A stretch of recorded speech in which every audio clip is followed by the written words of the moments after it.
Everyone says the M4 MacBook Air is great, and honestly, they are not wrong. But here's the blunt truth. This is not the right laptop for everyone. This laptop is excellent, but only for certain people. And if you're watching M4 MacBook Air videos now and trying to avoid buyer's remorse, let's talk about who should not buy the M4 MacBook Air. The first thing you need to be aware of is the display limitations. The display is only 60 Hz. There is no ProMotion, no high refresh rate. Now, if you are coming from a 120 Hz screen, especially from a Pro model or a high refresh rate Windows laptop, you will notice it.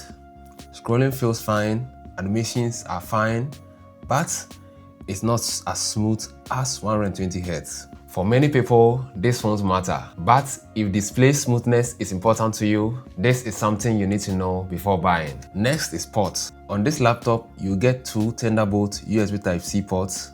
That's it.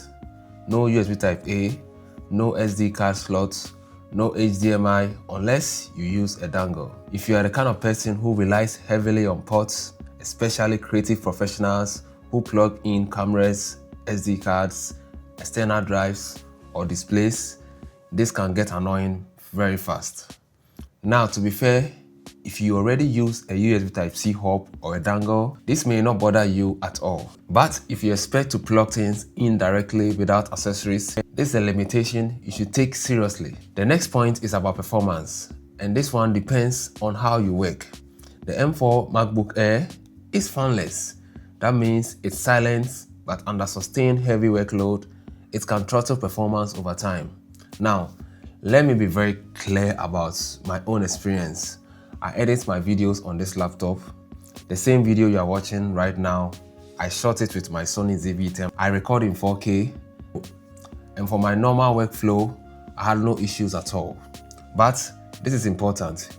If you're editing very long footage, like 1 to 2 hour timelines, or doing long renders, or running large creative field projects while multitasking heavily, this laptop will fall behind the Pro machines, especially the M4 MacBook Pro. If that's your workload, you are better off saving up a little more and going for the Pro. So far, these are really my only concerns, because for the average user, you're not going to notice most of these limitations at all.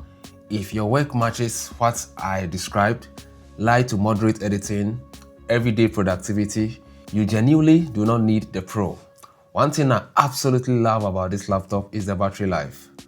In raw use, the battery easily lasts all day.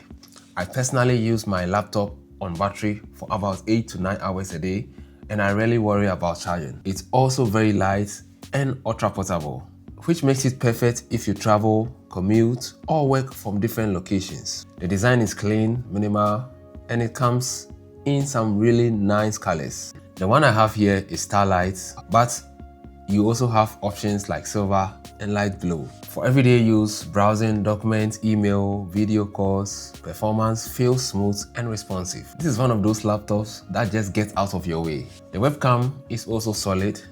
It's a 12 megapixels webcam with center stage, and it's genuinely usable for video calls and hybrid work. For meetings, calls, and content creation, it does the job well. In terms of price and value, this is where the M4 MacBook Air really shines.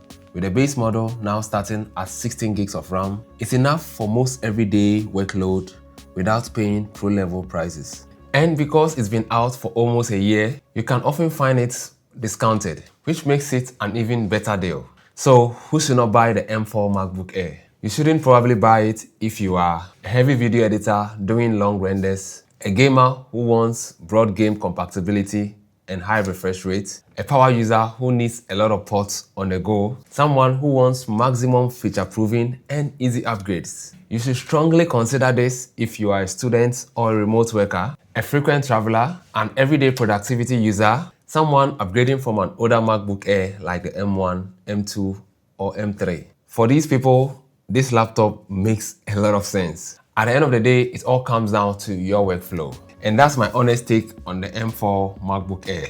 If this video helped you make a better buying decision, give this video a thumbs up and subscribe for more videos like this. I'll see you in the next one, and bye for now.